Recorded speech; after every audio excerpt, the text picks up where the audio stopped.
नमस्कार दोस्तों, स्वागत है आपका। मैं आपका दोस्त दिनेश निम्बावत। बात कर रहे थे तापमान की, और तापमान में अब आगे बढ़ते हैं और बात करेंगे तापमान के वितरण को प्रभावित करने वाले कारकों की। आपसे निवेदन, चैनल को आप सब्सक्राइब कर लीजिएगा। तापमान वितरण को प्रभावित करने वाले कारक देखें। ठीक है, सबसे पहले बात करते हैं अक्षांश की। किसकी? अक्षांश की। ताप के वितरण को प्रभावित करने में ये सबसे महत्वपूर्ण कारक है। ठीक है ना।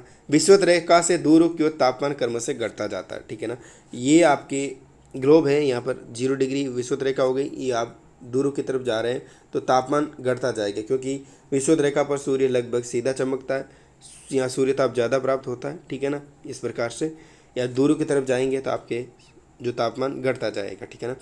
विषुवत रेखा पर वर्ष भर सूर्य की लंबवत किरणों के कारण ताप की प्राप्ति समान रहती है। सूर्य की कर्क रेखा जून में और मकर रेखा दिसंबर में सूर्य की किरणें क्या रहती है? सीधी रेखी, जिसे अयन वर्तों पर अधिकतम तापमान रहता है।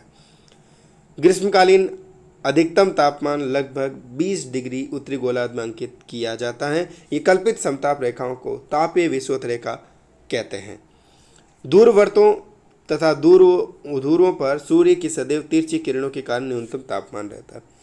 देखिए, विषुवत रेखा के आसपास तो सूर्य की किरणें लगभग सीधी पड़ती है, लेकिन दूरों पर ये किरणें तिरछी हो जाती हैं, क्योंकि 66.5 डिग्री अपने पृथ्वी जो अपने कक्ष तल पर क्या बनाती है? कोण बनाती है। तो इससे ये सूर्य की किरणें लगभग तिरछी पड़ती है। जब तिरछी पड़ती है तो सूर्य ताप कम मिलेगा, यानी टेम्परेचर भी वहाँ कम होगा, तापमान कम रहेगा।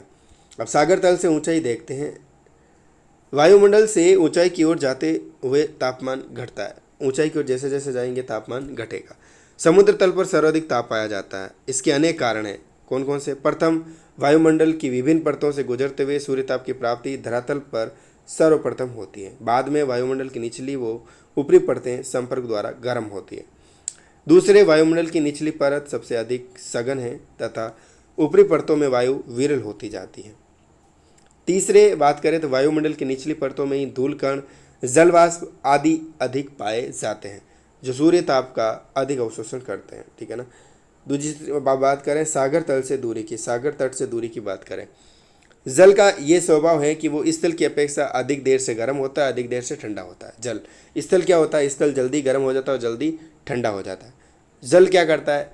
ठंडा होने में वक्त लगेगा और गर्म होने में भी वक्त लगता है। हालांकि ये अलग बात है कि नहाने जाओ तो पानी गर्म किया हो जल्दी ठंडा हो जाता है, पता ही नहीं चलता, हमें उस वक्त पता नहीं चलता। उष्मा जो है अपने पास के उष्मा आप जो बैकग्राउंड है, आसपास की वस्तु, उसमें स्थानांतरित करती रहती है, यानी उसके बराबर करने का प्रयास करती है। इस कारण ठंडा वो हो जाता है।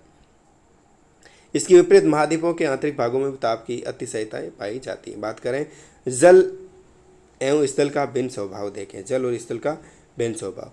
जल तथा स्थल का परस्पर विरोधी स्वभाव होता है। जल की अपेक्षा स्थल शीघ्र गर्म और ठंडा होता है, मैंने बताया अभी।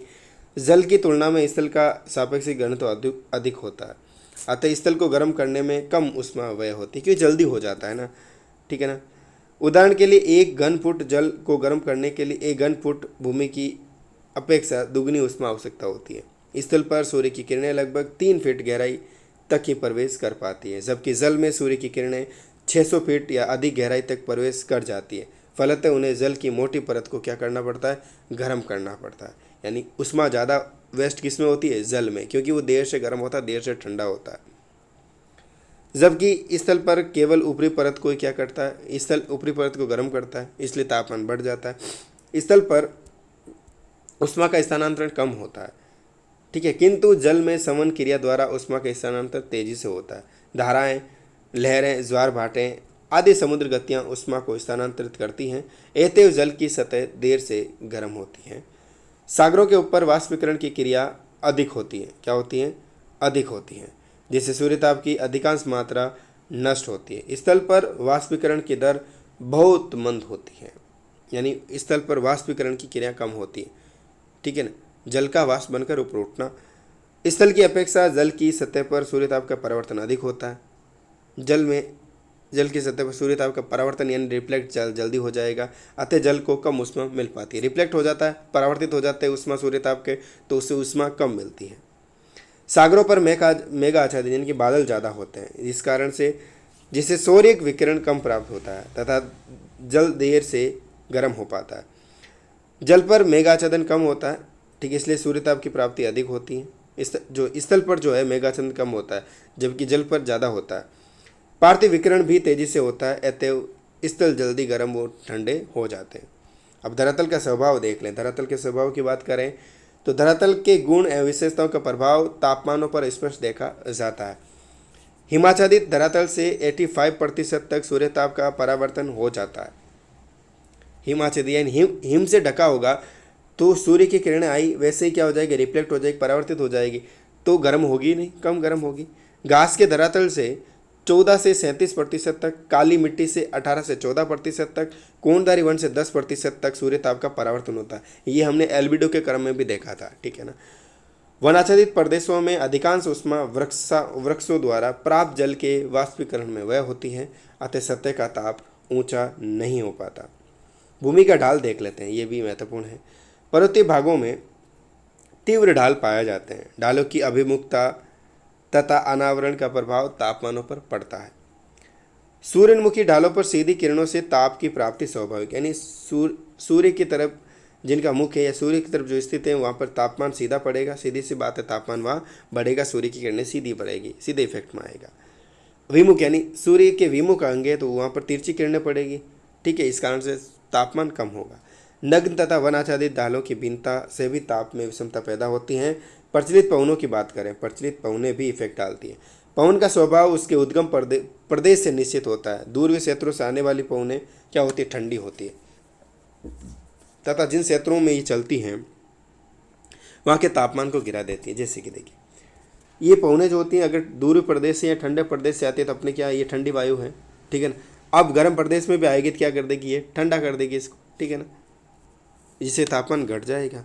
ग्रही पवनों के अतिरिक्त स्थानिक पवनें भी तापमानों को नियंत्रित करती हैं। रोकी पर्वतों से के पूर्वी ढालों पर चिनूक पवनें एवं आल्प्स के उत्तरी ढालों पर उत्तरी गर्म फोन पवनें तापमानों को ऊंचा कर देती है, ठीक है ना। सिराको, हरमटान, खमसिन आदि गर्म मरुस्थलीय पवनें धूल भरी आंधियों के साथ तापमान को क्या कर देती है, बढ़ा देती है। महासागरीय धाराओं की बात करें, महासागरीय धाराएं देखते थे। धाराओं के ऊपर बहने वाली पवनें गर्म तथा आर्द्र होती हैं, जो तटवर्ती भागों के तापमान को क्या कर देती है, ऊंचा कर देती है। उत्तरी पश्चिम यूरोप के तट पर बहने वाली अटलांटिक गर्म धारा के कारण उच्च अक्षांशों पर होने वाले तटीय भागों का तापमान शीत ऋतु में भी ऊंचा रहता है, जबकि इन्हीं अक्षांशों में स्थित साइबेरिया के पूर्वी तटीय भाग ठंडी धारा के कारण शीत ऋतु में जम जाते हैं। संयुक्त राज्य के पूर्वी तट पर गल्फ स्ट्रीम गर्म धारा के कारण समुद्र तटों का तापमान ऊंचा रहता है, जबकि इन्हीं अक्षांशों में स्थित पश्चिमी तट शीत ऋतु में जम जाते हैं। इस प्रकार समुद्री धाराएं अपने स्वभाव के अनुसार तटीय भागों के तापमानों को क्या करती है, नियंत्रित करती हैं। अगले वीडियो में मिलते हैं।